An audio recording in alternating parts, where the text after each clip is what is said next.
Caio, e quando diz que quem crer será salvo e quem não crer já está condenado, não seria uma barganha ter que crer para ser salvo? Pergunta. Quando diz quem crer será salvo, e quem quando não crer? diz que quem crer será salvo e quem não crer já está condenado, ponto.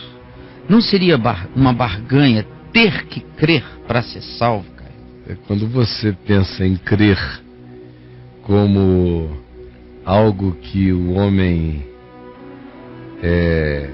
tem para expressar a Deus, é uma barganha. Quando você entende fé como um conjunto de crenças. Então, tendo um certo conjunto de crenças certas, tu serás salvo. Aí vira uma barganha. Barganhou. Agora, a natureza da fé, conquanto todos nós saibamos, e hoje aqui eu preguei sobre o perigo de você colocar sua crença no engano, no equívoco, especialmente quando ali não é fé. No espiritismo kardecista não existe salvação pela fé. Existe crença num sistema. Sim, sistema. Num sistema. Em alguns outros lugares, o que se chama de fé também é crença no sistema. Se a gente for pensar em fé como sistema, então praticamente ninguém foi salvo, porque muito pouca gente viu com os mesmos olhos as mesmas coisas. Por exemplo, Abraão é o pai da fé. Não é o que Paulo diz? Nosso pai Abraão tornou-se o pai da fé, porque creu sem justiça própria alguma, creu em Deus, isso lhe foi imputado para a justiça. Pois bem, esse Abraão tinha uma fé muito diferente da minha, em muitos aspectos. Ela não era diferente da essência. O que Abraão na essência cria? Cria que havia um só Deus, Criador de todas as coisas. Eu também creio. Cria que esse Deus é infinito, eterno e pessoal, relacional. Terceiro, eu também creio. Terceira coisa, que esse Deus tem vontade relacional para manifestar a vida humana. Ele cria nisso, por isso ele ouviu a voz, creu e partiu. Quarta coisa que Abraão cria, ele cria que tinha algo novo a ser plantado no mundo. Justamente por isso, ele aceitou a promessa de que ele seria herdeiro de coisas até então impensáveis. Ou seja, ao crer daquele modo, Abraão confessava de que tinha algo deficiente no planeta. Ele era portador de uma palavra de esperança, de um evangelho. Mas a consciência de tal evangelho não era a que eu tenho. Era uma esperança. Sim. Jesus chegou a dizer: Abraão viu os meus dias e regozijou-se. Ele teve lampejos simbólicos, arquetípicos acerca de Jesus, e também teve manifestação do Cristo eterno antes da encarnação do Jesus histórico, que é aquele anjo do Senhor, que eu já expliquei diversas vezes, que se manifesta no Velho Testamento e que se manifestou a Abraão diversas vezes, que aceita a adoração, aceitava, era tratado como Deus e não fazia como os anjos, que diziam: não sou, para com isso. Aquele não, aceitava todas, porque ele é uma epifania divina. Então, essa percepção e outras mais ele tinha, mas de uma natureza diferente da minha. Mas essa fé de que Deus é o justo e justificador de todos os homens era a essência do que se pode chamar de a fé de Abraão, que é a essência do que se pode chamar da minha fé. Esse crer em Deus, portanto, não chega nunca como uma barganha, porque simplesmente o indivíduo aceita que está feito. Ele não crê para que seja feito. Ele aceita que está feito. A fé no Evangelho é uma admissão grata de que foi feita em meu favor o que eu não podia fazer por mim e nem posso. Essa não tem como ser barganha, porque ela foi feita antes de haver mundo. Ela foi feita unilateralmente. E a determinação é que se eu creio, eu sou salvo. Se eu não creio, eu sou condenado. Em que condições é que isso acontece? Se eu creio, eu sou salvo quando a informação me chegou mais do que como informação. Quando ela me tocou, me iluminou, me revelou, me explodiu no coração. O pessoal pensa que o indivíduo ouviu o Evangelho quando ele ia passando numa sala e alguém estava falando de Jesus. Aí ele chegou na esquina, levou um tiro na cabeça, uma bala perdida, morreu. Aí ficam os crentes dizendo, será que ele foi salvo ou não? Aí chega um e diz, não, mas ele parou 5 minutos diante da televisão justamente antes de receber a bala perdida na esquina. Vai ver que ele creu, deve estar no céu. Aí o outro diz, mas não, ele não estava nem prestando atenção naquilo, ele estava espremendo as espinhas. Não deu tempo dele desenvolver. Não.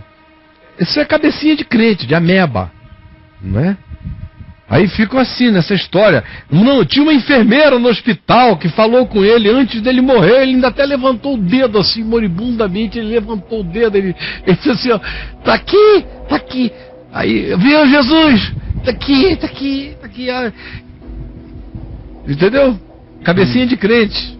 Amebinha, salvação de dedal. E de dedada. Então, é tudo desse tamanhinho na cabeça do pessoal. Quando crê no Evangelho, não é dizer amém para a informação. Crer no Evangelho é viver pela palavra. Isso é crer. Como diz Tiago, a fé sem obras é morta. É viver pelo Evangelho. Isso é crer. O indivíduo que foi explodido na consciência pela realidade do Evangelho e disse sim a ela, esse creu. O outro recebeu o mesmo impacto, não foi uma informação. O Evangelho só vira Evangelho quando ele transcende a informação e ele chega ao coração como uma provocação para a vida. Que se eu acolher, me salva, e que se eu rejeitar, me condena, porque conscientemente eu não quis. Eu disse não ao amor, eu disse não à bondade, eu disse não à justiça, eu disse não à verdade, porque o Evangelho é amor, verdade, justiça, perdão, bondade, graça, misericórdia, mesmo quando o indivíduo não ouviu falar ainda do nome de Jesus. Aonde quer que tenha chegado para ele, no coração dele, a certeza de que a vida de Deus, a vida para ser vivida como humano no planeta, é uma vida marcada pelo amor, pela misericórdia, pela compaixão, pela justiça, pela fidelidade, pela bondade, pela longanimidade, pela sinceridade, pela solidariedade. Mesmo que o indivíduo não tenha ouvido falar do nome de Jesus, se ele creu nisso e ele vive por meio disso, é o Evangelho que ele pratica, é no Evangelho que ele crê. Agora, aquele que diz que crê no nome de Jesus e que é batizado em nome de Jesus e faz profissão de fé pública no nome de Jesus e que conhece a informação do Evangelho e vive contra ela e odeia e não perdoa, e não é compassivo, e não é benigno, e é invejoso, e é usurário, e é suvina, e é idólatra do seu próprio ventre, e é um ambicionador idólatra de dinheiro, e não se solidariza, e é um desconfiado, e é um indivíduo invejoso e amargurado. Em que esse indivíduo creu? Que evangelho entrou nele? O nome de Jesus significa o quê? Se é pronunciado por essa boca e não muda nada no coração? Por isso é que Paulo disse: com a tua boca tu confessares a Jesus como Senhor e no teu coração tu creres, tu serás salvo. Porque quando eu creio com o coração eu vivo. Não é possível que o coração creia e a vida não viva. É possível que a boca confesse e a vida não viva. Mas quando o coração crê, a vida vive o que o coração professa. É como estado diarreico, estado de paixão. Sim. Creu com o coração vive. Então isso é crer, e isso é não crer. Então o que ele chama de crer é diferente do que eu chamo crer e do que eu chamo não crer. O que ele chama crer é aquele cara, né? Ele está naquela, ele levantou a mão, botou o dedinho, estava em estado de coma, mas piscou para a enfermeira, disse assim, então tá salvo. Entendeu como é que é? Ele tá, eu estou numa outra, totalmente diferente. A do Evangelho é uma outra. Porque eu não posso ler o Evangelho com os códigos da Igreja Assembleia de Deus. Eu tenho que ler o Evangelho tendo Jesus como chave hermenêutica. Eu leio o Evangelho tendo Paulo como chave, como contribuidor interpretativo, Pedro, o todo da palavra e, sobretudo, a pedra de esquina, que é Jesus, que é a minha chave interpretativa, que abre todos os tesouros da sabedoria e do conhecimento do Evangelho. Como é que eu vejo Jesus tratando quem crê e quem não crê? O que é que Jesus chamou de crer e não crer na relação com os homens? Essa é a pergunta que ele tem que fazer. Porque aí ele acaba com o pressuposto dele, porque hoje ele está me perguntando baseado no pressuposto religioso que ele tem do significado de crer em Jesus e não crer em Jesus. Aí quem virou evangélico está salvo, quem não virou evangélico está perdido. Acabou. Agora, o que para Jesus significava isto? É só ele ver como é que Jesus tratou as pessoas. E o que Jesus, que é esse absoluto, disse de si em relação aos que não tinham nem ouvido acerca dele. Para aqueles para quem ele veio e não receberam, ele falou daqueles que não souberam dele, mas o acolheriam. E o acolhiam de um modo estranho, muito mais profundo do que os que sabiam dele, e o rejeitavam, explícita e esquisitamente, com medo de perder lugar, posições, poderes, importâncias, de ter que reescrever toda a sua Bíblia, toda a sua doutrina, todo o seu compêndio, porque Jesus acabava com o mundo deles, eles não queriam aceitar o mundo de Deus para eles. Então vamos matar. Era assim como é hoje. Então ele tem que me dizer, ele tem que saber que o que ele pensa sobre crer em Jesus e não crer em Jesus é provavelmente e com certeza tudo que Jesus não chamava de crer em mim e não crer em mim. E o público que ele chama do público de Jesus é provavelmente o público que Jesus denuncia no Evangelho. Enquanto diz, em verdade vos digo, a esses que ele chama de os que creem, que esse irmão chama de os que creem, não Jesus, diz a esses, em verdade eu vos digo que muitas meretrizes, putas mesmo, né? Vos precedem no reino dos céus. Vocês que são os filhos do reino, os que creem, vão ficar batendo nessa porta e não vão entrar. E esse pessoal já está dentro. Porque virão muitos do norte, do sul, do leste, do oeste, do oriente, de lugares impensáveis, e tomarão um lugar à mesa. Gente que nem tinha sabido dar informação. Mas por quê? Não souberam da informação com o cartório dos 4 evangelhos, mas de algum modo creram que bem-aventurados são os humildes de espírito. Então deles é o reino dos céus. É simples assim. Creram que bem-aventurados são os mansos, porque eles herdam naturalmente as coisas pelas quais não brigam nos céus e na terra. bem-aventurados são os pacificadores. Não porque eles são evangélicos, é porque o cara disse, não, o projeto de felicidade da minha vida é fazer ponte entre as pessoas, é não permitir que a maldade cresça, nem que a mentira prevaleça. Esse é um filho de Deus. Aquele que tem fome e sede de justiça para o outro, para o próximo. Esse vai ser farto. Farto da graça, da justiça e da bondade de Deus na vida dele. Esse que olha com um olhar limpo para a vida, que prefere se alegrar com a verdade ao invés de se alegrar com a injustiça, que prefere crer em segundas chances e oportunidades, que perdoa sempre, mesmo quando pedagogiza o perdão com disciplinas, com verdade, mas perdoou já a priori e não guardará no coração nenhuma ira que se ponha, que se deite na sua alma com o pôr do sol.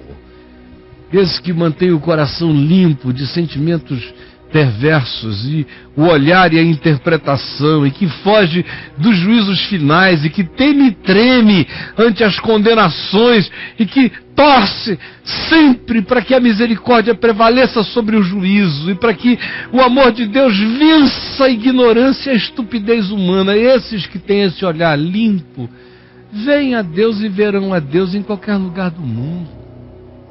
Sempre viram, e sempre foi o Espírito Santo que produziu isso. Antes de Jesus se encarnar, depois de Jesus se encarnar, em qualquer lugar do universo, aonde quer que essa mutação aconteça, foi o Espírito Santo que gerou. Essa é uma outra coisa que crente não admite, é que o Espírito Santo sopra onde quer. Sem presença de crente, especialmente para não atrapalhar, ele sopra onde quer. Então todo indivíduo que chega e diz, eu quero ser sal da terra, eu quero dar gosto à vida, é de Deus. Que chega e diz, não, eu não estou aqui para trazer consolações mentirosas, mas para ser um espelho de toda a verdade que eu perceber, eu quero vivê-la, eu quero encarná-la, e eu sei que tudo quanto diz respeito à prática do amor, praticado com sinceridade, é verdade. Assim farei, esteja ele onde estiver. João diz, todo aquele que ama é nascido de Deus. Estranhamente, conhece a Deus, porque Deus é amor. Só que o que eu estou dizendo aqui, eu podia sair dizendo, para não sair de Mateus 5 a 7, estas minhas palavras, os fundamentos que Jesus disse, para nem sair disso, eu ia ficar o resto do dia aqui. Isso aqui é tudo que importa. Tudo mais é comentário. Tudo que Paulo diz, enchei-vos de Cristo, ficai cheios do Espírito Santo, tudo isso é para o cara ficar assim. Não é uma outra revelação, não é a mesma. Ele só está dizendo para você, você que ouviu isso, que obteve a informação e não está usufruindo, saiba, isso só vai se tornar verdade se deixar de ser uma informação e virar uma formação no seu caráter. Isso vai ser equivalente a Cristo crescer em você. Só que agora, isso é um privilégio maior porque você conheceu a informação do Evangelho. Por exemplo, o meu avô viveu o Evangelho quase sem informação nenhuma do Evangelho. Meu pai viveu o Evangelho com uma informação crescente e maravilhosa do Evangelho. Quem usufruiu mais na terra o que viveu? Aparentemente meu pai, que chegou a ser arrebatado ao terceiro céu, porque tinha consciência e fé do significado operativo do Evangelho na vida dele, enquanto o pai dele carregava o caráter do Evangelho e viveu a vida de um bem-aventurado, mas sem as informações que meu pai tinha. E tantos outros pelo mundo afora, de modo que o melhor é eu ter a informação, de modo que eu possa confessá-la com a boca para outros, crer no coração para vivê-la para mim, aí eu encarno com consciência e me torno um Jesus consciente de quem eu sou na terra. Agora, não é por causa disso que não há Jesuses não conscientes de si mesmos na terra, espalhados por aí. Como também há aqueles Jesuses que não são os expressadores desse caráter benigno do Evangelho, descrito aqui em Mateus 5, de 5 a 7, né? Bem-aventuranças em diante, e que são Jesuses pela fraqueza, como ele disse, como Jesus ensinou. São Jesuses pela doença na qual estão. Estive doente e foste ver. São Jesuses pela fome na qual vivem. Eu tive fome e me deste de comer. São Jesuses pela sede. Tive sede e me deste de beber. São Jesuses pelo estado de aprisionamento injusto. Eu estive preso e foste ver-me. São Jesuses pela peregrinação alienada, não abrigada, em terra estranha. Eu fui estrangeiro e me acolheste, marginal e me abrigaste, estive nu e me vestiste. Então tem também os Jesuses da mais absoluta carência humana, em quem Jesus, em Mateus 25, me diz que eu o encontrarei e que será o critério último do juízo humano. É quando você está tão desvencilhado da imagem de um Jesus plástico, ou de um Jesus estético, ou de um Jesus religioso, ou de um Jesus de doutrina, ou de um Jesus de religião, ou de um Jesus de igreja, que você simplesmente, ao ver o pobre, o socorre porque você é quem você é, ele é quem ele é, e você podia ser ele podia ser você, você e ele se tornaram um. Aí você está praticando a fé de Jesus ao extremo. Não por causa de Jesus, mas porque você virou sem saber. Adotou a natureza dele, o olhar dele, a graça dele, a solidariedade dele, porque nós fomos salvos pela solidariedade. Deus se tornou solidário em Cristo. A cruz é a solidariedade mais louca e indizível e impensável possível. É Deus se fazendo pecado. É o santo se fazendo bosta. Isso é solidariedade doida, inexplicável. Então, quando Mateus 25 diz que a evolução última não é dizer, eu ajudei os pobres porque eu criei em Jesus, eu aprendi o Evangelho. Não, é quando já não é nem por causa disso, é porque você se tornou assim. Você já não precisa de base bíblica. Morreram as bases bíblicas, você virou palavra encarnada, olhar encarnado. Você não vai fazer isso por causa do galardão, nem por causa do céu, nem porque é para dar exemplo de... Não tem outra alternativa. Isso para você é como respirar. É natural como ser. E aí esse pessoal, naquele dia Jesus vai dizer, vinde benditos de meu Pai, tomai posse do reino, porque eu tive fome, me deste de comer, tive sede, me deste de beber. Eles vão dizer, mas a gente nunca te viu, nunca fizemos nada que tivesse a ver contigo. E disse, foi por isso mesmo, porque vocês fizeram no outro. Mesmo sem saber, quem quer que faça isso pelo outro, a mim me faz. A mim me faz. Quem dá um copo d'água a um pequenino deu a mim, matou a sede de Deus. Esse é o critério útil. Isso aí deixa toda essa bobajada de quem levantou a mão, quem não levantou a mão, quem não sei o que, fica tudo num chinelo tão nojento. Então, respondendo lá ao amigo, né? E há milhares de outras pessoas além do amigo que carregam as mesmas questõezinhas definidas pela religião. A grande questão, portanto, não é o que você chama de quem crê e quem não crê. A questão é como é que Jesus definiu quem creu e quem não creu. Tão diferentemente de como você define, de como a religião define, de como a igreja define. Veja como ele tratou quem creu. Se o cara teve que ficar embaixo de de um teto para ser membro de alguma coisa. Não, teve gente até que ele disse: não vai, não fica aqui não, vai para lá. Como é que ele tratou o que ele chamou de os que creram? É um conceito totalmente diferente, é um modo totalmente diferente daquele que você adota, que a religião adota, que a igreja adota. Porque tanto você quanto a religião, a igreja não suportam Jesus. O olhar de Jesus destrói esse esquema. Então a gente tem que querer Jesus, mas não tanto, porque Jesus pleno acaba tudo que está aí. Acaba tudo que está aí. Você entendeu?